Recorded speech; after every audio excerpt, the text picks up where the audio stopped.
Hi there, everyone. My name is Christian Eschbach, and welcome to another one of my album reviews. So, when I was in high school, you were either a metalhead or a punk.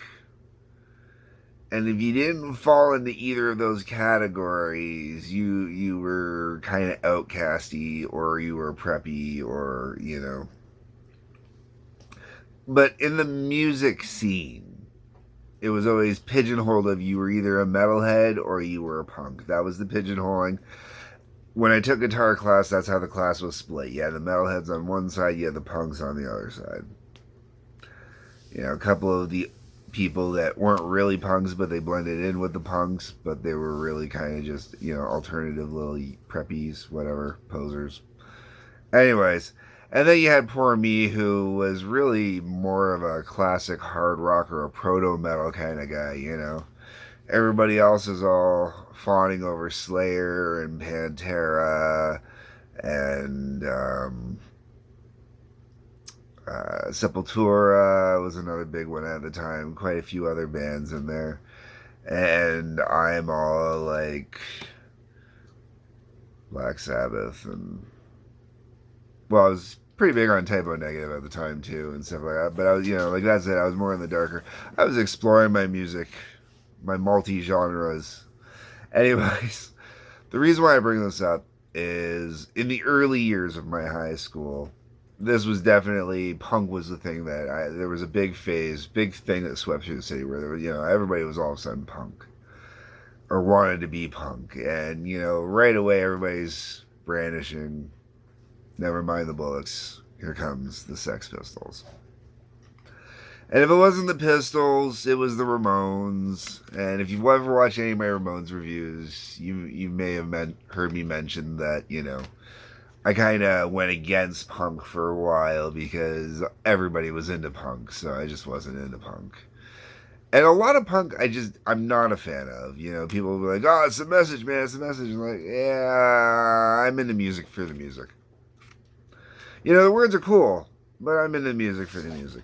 And I'm going to use this album to explain how different things can affect you a little bit differently, and sometimes you'll notice stuff. First thing I want to point out, a little $10 sticker. This was bought used as an adult. I was in my 30s, I think, when I finally broke down and bought this. I might have been in my 20s. I don't remember. I was definitely a parent raising kids. Had to have it in the house because kids need to have a good education. And my kids grew up having the Sex Pistols, the Ramones, and the Misfits. What I consider the trinity of punk that I listened to.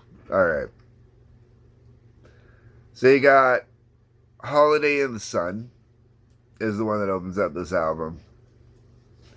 And I've really never had any... It's a great song. It opens up the album and whatnot. And I like it when it's going. And as I was out back listening to it while I was doing yard work, I'm all like, yeah, totally getting into it. And, it's a good tune. One of the nice part about the Pistols, it's over and done with. Quickly. In and out. Urgh. Urgh. Don't bore us. Get to the chorus. Alright, then we get to Bodies. Now, I recently watched a Netflix series. No, sorry, it wasn't Netflix. It was in Canada, it was on Disney Plus. Disney Plus. I watched the Sex Pistols series on Disney Plus here in Canada. Okay, so here in Canada, we're different than everybody else. Let's just get this straight, okay? And I believe in the States it was a Hulu production, which is why it's Disney Plus here. All right, and in it's the story of the Sex Pistols' lives, and I cannot remember what the name of it is right now, so I'll put it up here afterwards. It was really good too, so I really recommend it. It's a great series. It was done by the same guy same director who does Train Spotting. So I'm gonna put all the information up here because I'm bad with names. I've become really bad with names.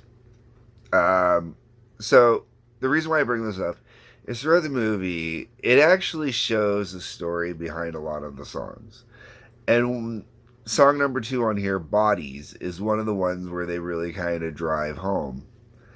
And I never really paid attention to the lyrics on this song until after I watched this mini series. I don't know if it's going to be a continuous series or not. It may just have one season. If it goes another season, that could be really kind of cool.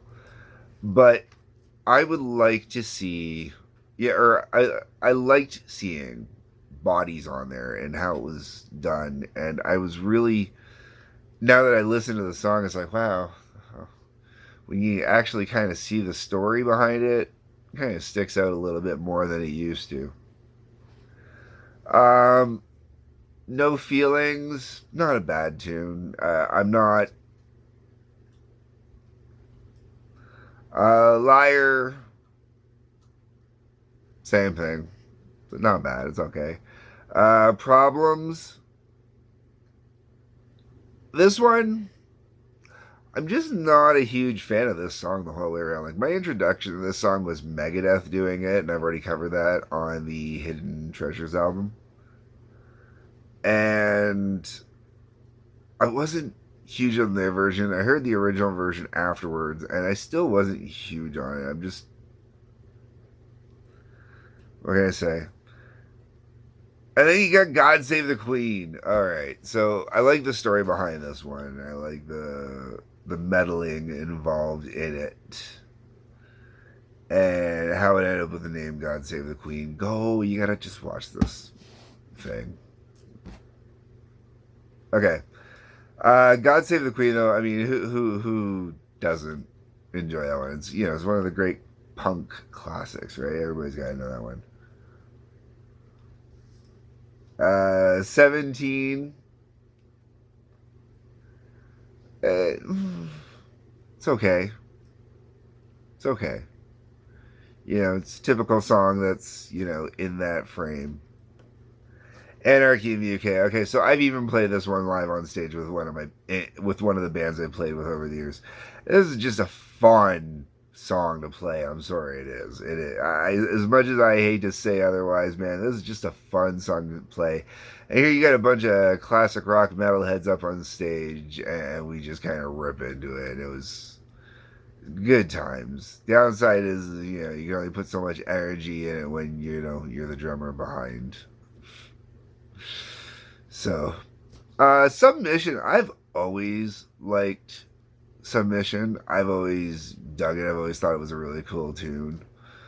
I never really thought about the double entendre, and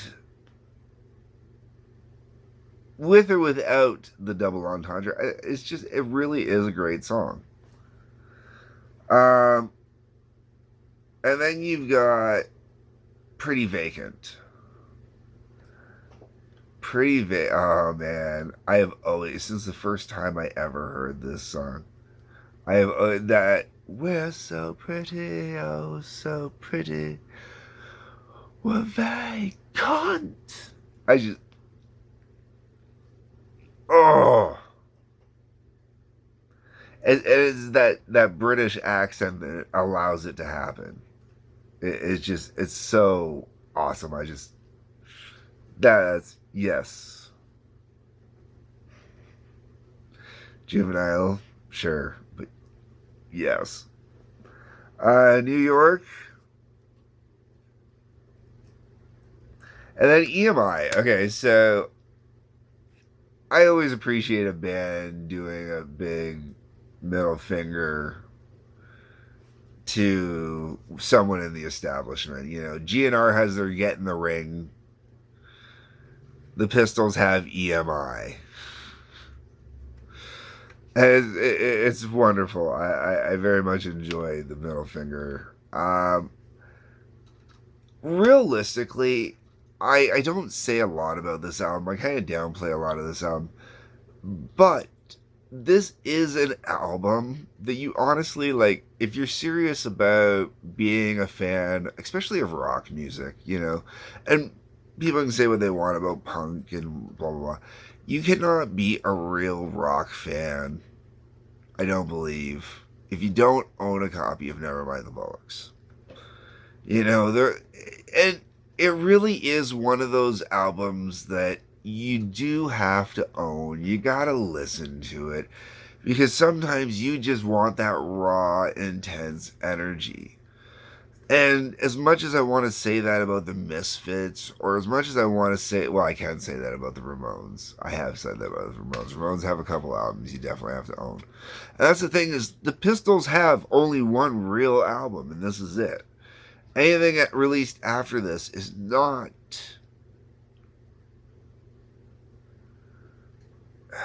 It's not really the Pistols per se. Pistols related, Pistols adjacent, but this is the only real Pistols. Anyways, folks, that's my thoughts, my views, my opinions. Let me know what you think in the comments section. Hit that like button, hit that subscribe button, hit that little bell for notifications. There's a link that does go to Patreon. Otherwise, peace, love, take care.